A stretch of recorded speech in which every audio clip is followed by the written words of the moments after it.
ಎಲ್ಲರಿಗೂ ನಮಸ್ಕಾರ. ನಾವು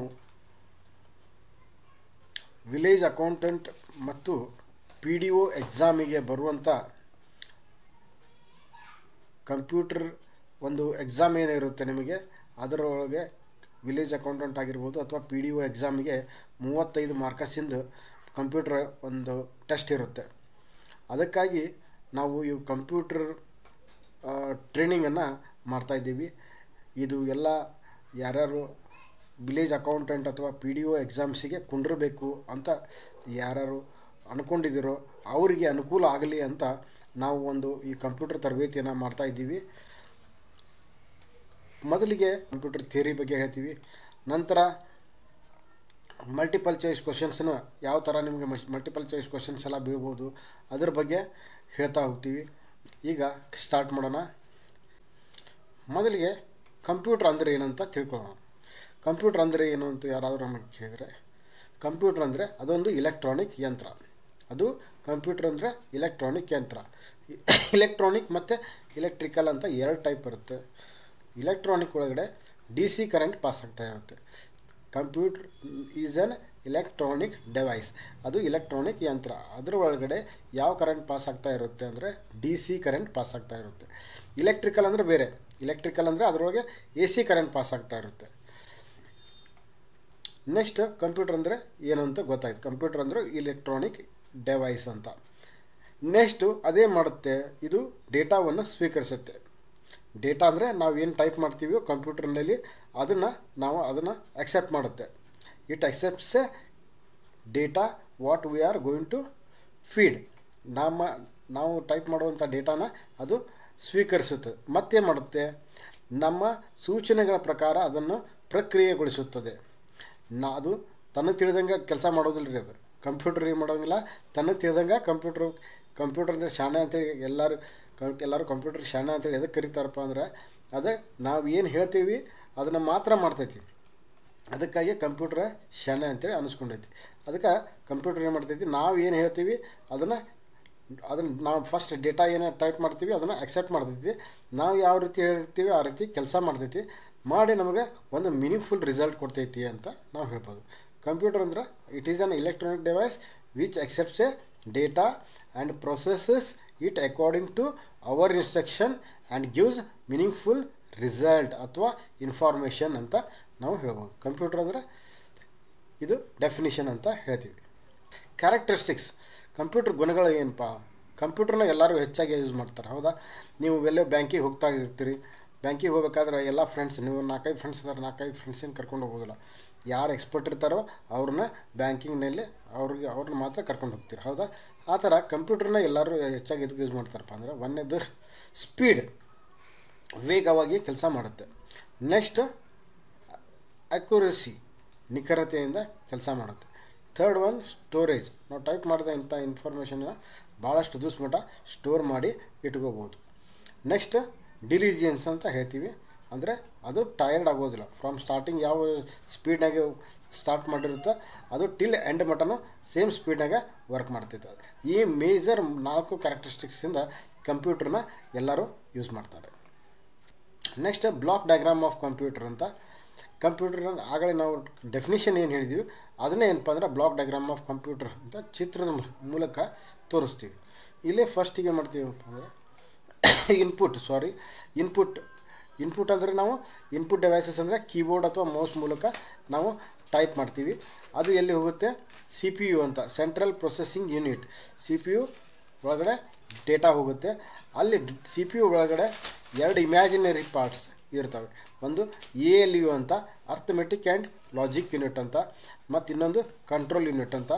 ಅದರ ನಡುವೆ ಮೆಮರಿ ಮತ್ತು ಸ್ಟೋರೇಜ್ ನಡುವೆ ಡೇಟಾ ಪಾಸ್ ಹೋಗೋದು ಬರೋದು, ಡೇಟಾ ಪಾಸ್ ಆಗೋದು ಬರೋದು ಮಾಡ್ತಾ ಇರುತ್ತೆ. ಅದೆಲ್ಲ ಪ್ರಕ್ರಿಯೆ ಮುಗಿದ ಮೇಲೆ ಸೆಂಟ್ರಲ್ CPUದಲ್ಲಿ ಎಲ್ಲ ಕೆಲಸ ಮುಗಿದ ಮೇಲೆ ನಮಗೆ ಔಟ್ಪುಟ್ ಸ್ಕ್ರೀನ್ ಮಾನಿಟರ್ ಮೇಲೆ ಅಥವಾ ಪ್ರಿಂಟರ್ನಲ್ಲಿ ನಮಗೆ ಔಟ್ಪುಟ್ ಸಿಗುತ್ತೆ. ಅಂದರೆ ಯಾವುದೋ ಒಂದು ಕೆಲಸ ಆಗಬೇಕಪ್ಪ ಅಂದರೆ ಫಸ್ಟಿಗೆ ನಾವು ಏನು ಮಾಡ್ತೀವಪ್ಪ ಅಂದರೆ ಇನ್ಪುಟನ್ನು ಕೊಡಬೇಕು. ನೆಕ್ಸ್ಟ್ ವರ್ಕ್ ಆಗುತ್ತೆ, ಪ್ರೊಸೆಸ್ ಆಗುತ್ತೆ, ನೆಕ್ಸ್ಟ್ ನಮಗೆ ಔಟ್ಪುಟ್ ಸಿಗುತ್ತೆ ಅಂತ. ALU ಅಂದರೆ ಅರ್ಥಮೆಟಿಕ್ ಆ್ಯಂಡ್ ಲಾಜಿಕ್ ಯೂನಿಟ್ ಅಂತ, CPU ಅಂದರೆ ಸೆಂಟ್ರಲ್ ಪ್ರೊಸೆಸಿಂಗ್ ಯೂನಿಟ್ ಅಂತ, CU ಅಂದರೆ ಕಂಟ್ರೋಲ್ ಯೂನಿಟ್ ಅಂತ. ಕಂಪ್ಯೂಟರ್ ಪೀಳಿಗೆಗಳು. ಮೊದಲು ನಮಗೆ ಕಂಪ್ಯೂಟರ್ ಯಾವ ಥರ ಇದ್ದು ಅನ್ನೋದ್ರ ಬಗ್ಗೆ ನಾವು ಸ್ವಲ್ಪ ತಿಳ್ಕೋದು ಅವಶ್ಯಕವಾಗಿದೆ. ಇದನ್ನು 1ನೇ ತಲೆಮಾರಿನ ಕಂಪ್ಯೂಟರ್ಸ್ ಅಥವಾ ಫಸ್ಟ್ ಜನ್ರೇಷನ್ ಆಫ್ ಕಂಪ್ಯೂಟರ್ ಅಂತ ನಾವು ಕರಿತೀವಿ. ಅದು ಯಾವಾಗ ಸ್ಟಾರ್ಟ್ ಆಯ್ತಪ್ಪ ಅಂತಂದರೆ 1946ಇಂದ 1959 ಮಟ್ಟ ಫಸ್ಟ್ ಜನ್ರೇಷನ್ ಆಫ್ ಕಂಪ್ಯೂಟರ್ ಅಂತ ನಾವು ಕರಿತೀವಿ. ಅದರ ಒಳಗಡೆ ಯಾವ ಡೆವೈಸನ್ನು ಯೂಸ್ ಮಾಡ್ತಿದ್ರು, ಮೇಜರ್ ಡೆವೈಸ್ ಅಂತ ನಾವು ಏನು ಹೇಳ್ತೀವಿ, ಉಪಕರಣ. ಡೆವೈಸ್ ಅಂದರೆ ಉಪಕರಣ. ಆ ಡೆವೈಸ್ ಯಾವುದನ್ನು ಯೂಸ್ ಮಾಡ್ತಿದ್ದೀವಿ ಅಂದರೆ ಇಲ್ಲಿ ಚಿತ್ರದಲ್ಲಿ ತೋರಿಸ್ತಾ ಇದ್ದೀವಲ್ಲ ನಿಮಗೆ ವ್ಯಾಕ್ಯೂಮ್ ಟ್ಯೂಬ್ ಅಂತ. ಇವು ವ್ಯಾಕ್ಯೂಮ್ ಟ್ಯೂಬ್ ಇವನ್ನ ಮೇಜರ್ ಡೆವೈಸ್ ಆಗಿ ಯೂಸ್ ಮಾಡ್ತಾಯಿದ್ರು. ಇವು ಎಷ್ಟು ಯೂಸ್ ಮಾಡ್ತಿದ್ರಪ್ಪ ಅಂದರೆ 25,000 30,000 ಅಷ್ಟು ಡೆವೈಸನ್ನು ಯೂಸ್ ಮಾಡ್ತಿದ್ರು. ಹಾಗಾಗಿ ಇವು ಹೀಟನ್ನು ಭಾಳ ಪ್ರೊಡ್ಯೂಸ್ ಮಾಡ್ತಾಯಿದ್ವು. ಭಾಳಷ್ಟು it produces A lot of heat, ಭಾಳಷ್ಟು ಶಾಖವನ್ನು ಉತ್ಪಾದನೆ ಮಾಡ್ತಾಯಿದ್ವು. ಮತ್ತು ವೇಗ ಇದು ಸ್ಪೀಡ್ ಏನಪ್ಪ ಅಂದರೆ ಕಡಿಮೆ ಸ್ಪೀಡಾಗಿ ವರ್ಕ್ ಸ್ಪೀಡ್ ಕಡಿಮೆ ಇತ್ತು. ಮತ್ತು ಸ್ಥಳ ಸ್ಪೇಸ್ ಏನಪ್ಪ ಅಂದರೆ ದೊಡ್ಡ ಒಂದು ಕಂಪ್ಯೂಟರ್ ಒಂದು 2500 ಸ್ಕ್ವೇರ್ ಸೆಂಟಿಮೀಟರ್ ಅಷ್ಟು ದೊಡ್ಡ ಕಂಪ್ಯೂಟ್ರ್ ಮೊದಲು ಇತ್ತು. ನೀವು ಏನು ಅಟ್ ಪ್ರೆಸೆಂಟಿಗೆ ನಾವು ಲ್ಯಾಪ್ಟಾಪ್ ಎಲ್ಲ ಯೂಸ್ ಮಾಡ್ತೀವಿ, ಒಂದು ನೋಟ್ಬುಕ್ ಸೈಜ್ ಕಂಪ್ಯೂಟ್ರು ಆ ಥರ ಇದ್ದಿದ್ರಕ್ಕಿಲ್ಲ. ಒಂದು ದೊಡ್ಡ ರೂಮ್ 2500 ಸ್ಕ್ವೇರ್ ಫೀಟ್ ಅಂದರೆ ಭಾಳಷ್ಟು ದೊಡ್ಡ ಜಾಗದಾಗ ಕಂಪ್ಯೂಟರ್ ಆಪ್ರೇಟ್ ಮಾಡ್ತಾಯಿದ್ರು. ಅವರು ಯಾವ ಥರ ಮಾಡ್ತಿದ್ರು, ಏನು ಮಾಡ್ತಿದ್ರು ಅದ್ರ ಬಗ್ಗೆ ನಾವು ತಲೆ ಕೆಡಿಸ್ಕೋದು ಬೇಡ. ಇದು ಯಾವ ಡೆವೈಸ್ ಯೂಸ್ ಮಾಡ್ತಾಯಿದ್ರು, ಯಾವ ವರ್ಷ ಅಂತ ತಿಳ್ಕೊಂಡ್ರೆ ಸಾಕು. ಇದು 1ನೇ ಜನ್ರೇಷನ್ ಅಂತ ಕರಿತೀವಿ, ಫಸ್ಟ್ ಜನ್ರೇಷನ್ ಆಫ್ ಕಂಪ್ಯೂಟರ್ ಅಂತ. ನೆಕ್ಸ್ಟ್ 2ನೇ ಜನ್ರೇಷನ್ ಕಂಪ್ಯೂಟರ್ 1959ಇಂದ 1965 ಮಟ್ಟ ಸೆಕೆಂಡ್ ಜನ್ರೇಷನ್ ಆಫ್ ಕಂಪ್ಯೂಟರ್ ಅಂತ ಕರಿತೀವಿ. ಇದರೊಳಗಡೆ ಟ್ರಾನ್ಸಿಸ್ಟರ್ ಅನ್ನುವಂಥದ್ದು ಡೆವೈಸನ್ನು ಯೂಸ್ ಮಾಡ್ತಾಯಿದ್ರು. ಟ್ರಾನ್ಸಿಸ್ಟರ್ ಇಲ್ಲಿ ಚಿತ್ರದಲ್ಲಿ ತೋರಿಸ್ತಾ ಇದ್ದೀವಿ ನಿಮಗೆ, ಇಲ್ಲಿ ಟ್ರಾನ್ಸಿಸ್ಟರ್ ಅಂತ ಯೂಸ್ ಮಾಡ್ತಾಯಿದ್ರು. ಇದ್ರ ಸೈಜ್ ಏನಪ್ಪ ಅಂದರೆ ವ್ಯಾಕ್ಯೂಮ್ ಟ್ಯೂಬ್ ಸೈಜ್ಗಿಂತ ಕಡಿಮೆ ಇದೆ, ಹೌದಾ?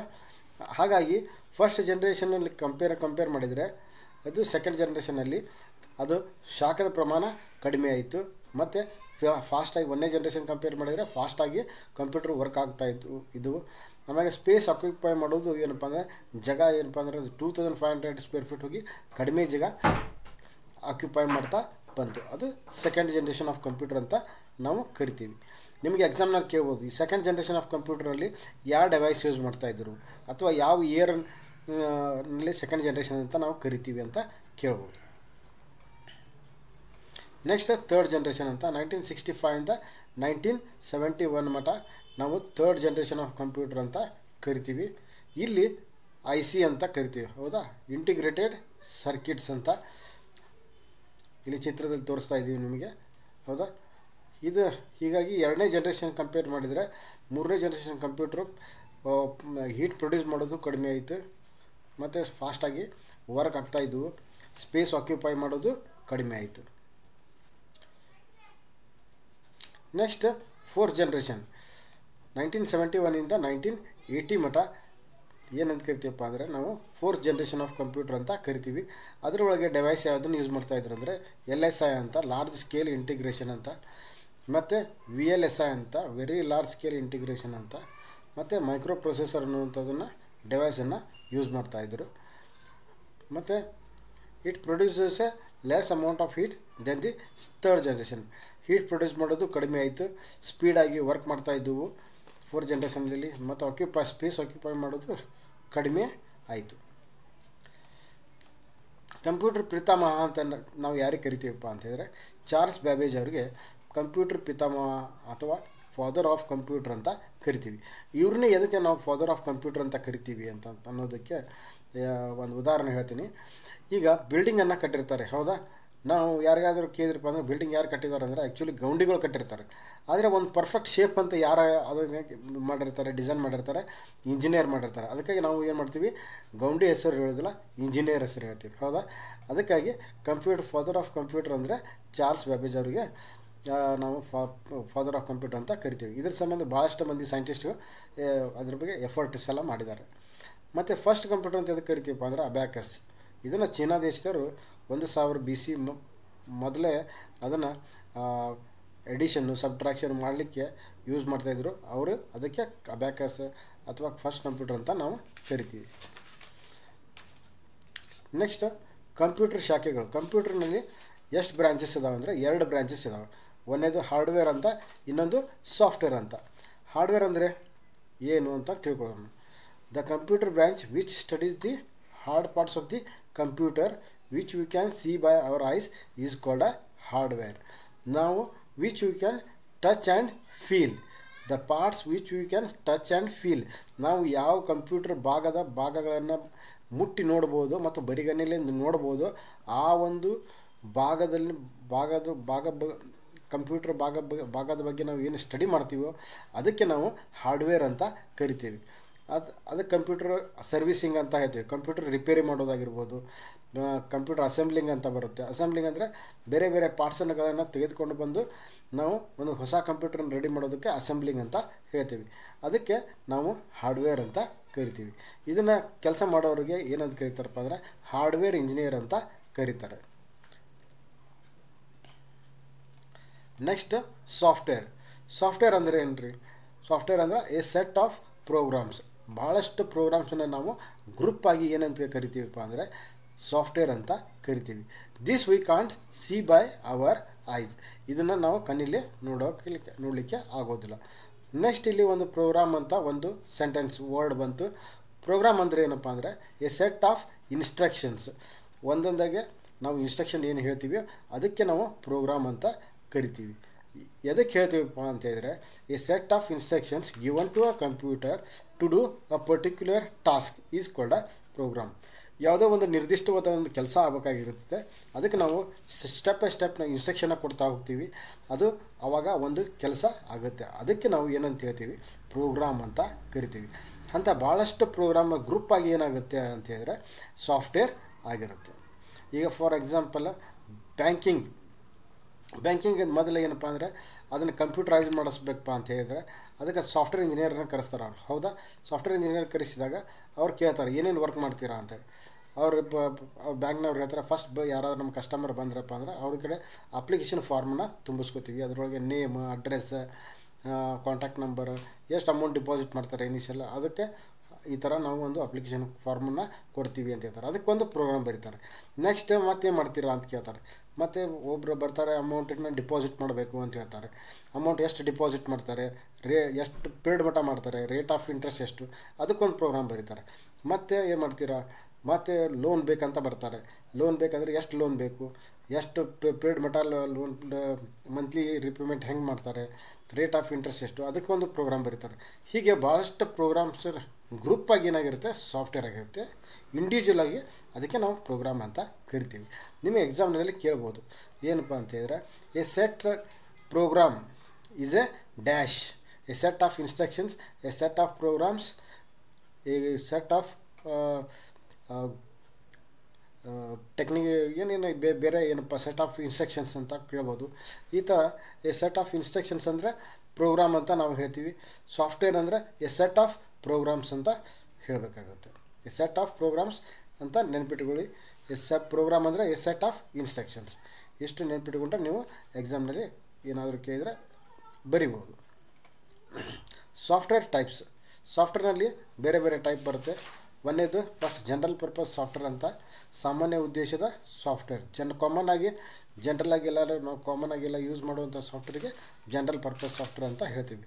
ಮೈಕ್ರೋಸಾಫ್ಟ್ ವರ್ಡ್ ಆಗಿರ್ಬೋದು, ಎಕ್ಸೆಲ್ ಆಗಿರ್ಬೋದು, ಅದಕ್ಕೆ ಜನರಲ್ ಪರ್ಪಸ್ ಸಾಫ್ಟ್ವೇರ್ ಅಂತ ಹೇಳ್ತೀವಿ. ನೆಕ್ಸ್ಟ್ ಅಪ್ಲಿಕೇಶನ್ ಸಾಫ್ಟ್ವೇರ್ ಅಂತ. ಅಪ್ಲಿಕೇಶನ್ ಸಾಫ್ಟ್ವೇರ್ ಅಂದರೆ ಅದನ್ನು ಪರ್ಟಿಕ್ಯುಲರ್ ಒಂದು ಉದ್ದೇಶಕ್ಕೆ ಮಾತ್ರ ಅದನ್ನು ಸೀಮಿತ ಆಗಿರುತ್ತೆ. For example bus reservation software, air reservation software, railway ticket reservation software, ಇವು ಅಪ್ಲಿಕೇಶನ್ ಸಾಫ್ಟ್ವೇರ್ ಅಂತ ಕರಿತೀವಿ. ಡೆವಲಪ್ಮೆಂಟ್ ಸಾಫ್ಟ್ವೇರ್ ಅಥವಾ ಪ್ರೋಗ್ರಾಮಿಂಗ್ ಲ್ಯಾಂಗ್ವೇಜಸ್ ಅಂತ ಹೇಳಿದರೆ ಈ ಅಪ್ಲಿಕೇಶನ್ ಸಾಫ್ಟ್ವೇರ್ ಅಥವಾ ಜನರಲ್ ಪರ್ಪಸ್ ಸಾಫ್ಟ್ವೇರ್ನ ರೆಡಿ ಮಾಡಲಿಕ್ಕೆ ಯಾವ ಸಾಫ್ಟ್ವೇರ್ನ ಯೂಸ್ ಮಾಡ್ತೀವಲ್ಲ ಅದಕ್ಕೆ ನಾವು ಡೆವಲಪ್ಮೆಂಟ್ ಸಾಫ್ಟ್ವೇರ್ ಅಥವಾ ಪ್ರೋಗ್ರಾಮಿಂಗ್ ಲ್ಯಾಂಗ್ವೇಜಸ್ ಅಂತ ಹೇಳ್ತೀವಿ. ಇದನ್ನು ನಾವು ಸಾಫ್ಟ್ವೇರ್ ಇಂಜಿನಿಯರ್ ಅಂತ ಏನಕ್ಕೆ ಕರಿತೀವಲ್ಲ ಅವರೆಲ್ಲ ಡೆವಲಪ್ಮೆಂಟ್ ಸಾಫ್ಟ್ವೇರನ್ನು ಅಥವಾ ಪ್ರೋಗ್ರಾಮಿಂಗ್ ಲ್ಯಾಂಗ್ವೇಜನ್ನು ಕಲಿತು ಅದನ್ನು ಪ್ರೋಗ್ರಾಮಿಂಗ್ ಸಾಫ್ಟ್ವೇರನ್ನೆಲ್ಲ ಬರೀತಾರೆ.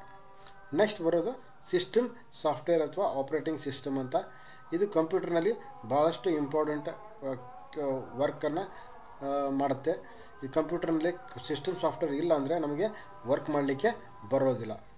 ಕಂಪ್ಯೂಟರ್ನಲ್ಲಿ ಮೇನ್ ಇಂಪಾರ್ಟೆಂಟ್ ಸಾಫ್ಟ್ವೇರ್ ಯಾವ್ದು ಇರಬೇಕಪ್ಪ ಅಂತಂದರೆ ಸಿಸ್ಟಮ್ ಸಾಫ್ಟ್ವೇರ್ ಅಥವಾ ಆಪ್ರೇಟಿಂಗ್ ಸಿಸ್ಟಮ್ ಯಾವುದಾದ್ರೂ ಇರಲೇಬೇಕು. ಇದ್ದರೆ ಮಾತ್ರ ನಮಗೆ ವರ್ಕ್ ಮಾಡಲಿಕ್ಕೆ ಬರುತ್ತೆ, ಇಲ್ಲಾಂದರೆ ವರ್ಕ್ ಮಾಡಲಿಕ್ಕೆ ಬರೋದಿಲ್ಲ.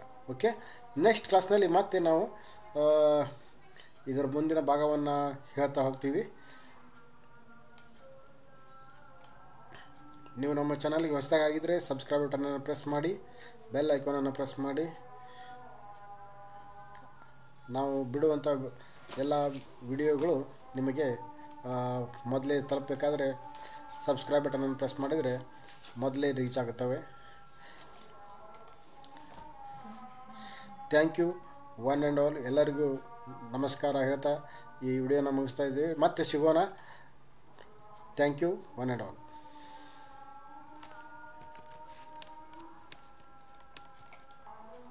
ಮುಂದಿನ ಕ್ಲಾಸ್ನಾಗ ಏನು ಮಾಡ್ತೀವಿ ಅಂತ ಹೇಳ್ಬೇಕೀಗ.